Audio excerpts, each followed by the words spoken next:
Vous avez, dans votre livre, vous racontez une anecdote, vous vous déguisez en salafiste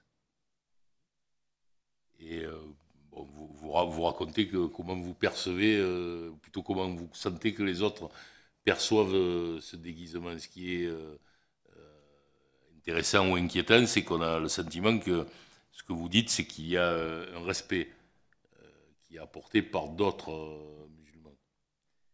Ce respect, il vient de quoi alors? Il vient du fait que ce sont des gens plus religieux. Effectivement, le fait de s'habiller de façon islamique signifie en creux que l'on a une foi suffisamment importante pour l'afficher de façon publique. Et par conséquent, on va identifier la foi religieuse de l'individu à une vertu, une personne vertueuse, à quelqu'un de fréquentable. Et donc de là naît, si vous voulez, des processus de respectabilité. Bien souvent, si vous voulez, ces processus de réislamisation ou de retour à l'islam, pour des personnes issues de l'immigration ou des convertis à l'islam, se nourrissent bien souvent de cette volonté d'apparaître comme une personne respectable.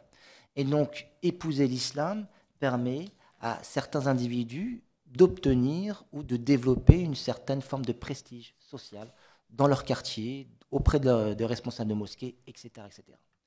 Et chose extrêmement importante, c'est la dimension idéologique ou la dimension religieuse. Quelle dimension religieuse ou idéologique donner, on va dire, à ce type de pratique?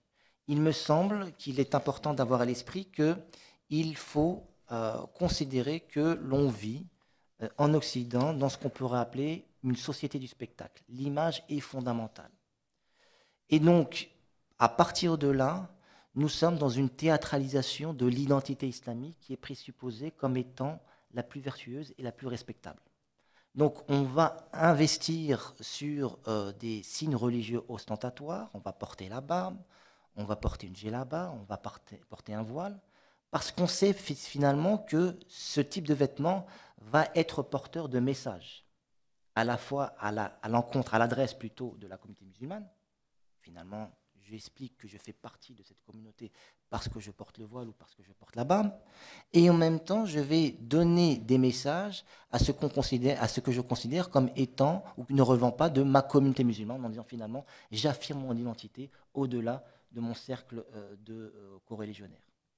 Et donc, il y a véritablement, si vous voulez, ce qu'on peut appeler, pour reprendre l'expression de Raphaël Yogé, une sorte de théâtralisation et de mise en scène de l'identité islamique. Quelle est la signification des chaussettes qui montent? Décidément. Vous voyez ce que je veux dire? Oui, des choses. Alors, je ne suis pas théologien, toujours est-il qu'il y a, si vous voulez, chez un certain nombre de musulmans littéralistes, l'idée selon laquelle il faut porter un vêtement qui ne dépasse pas, qui soit en dessous du genou et au-dessus de la cheville. Pourquoi? Parce que cette posture, ce positionnement se fonde sur une tradition prophétique qui insiste sur le fait que porter des vêtements qui traîneraient pour les hommes, qui toucheraient le sol, serait un signe d'arrogance.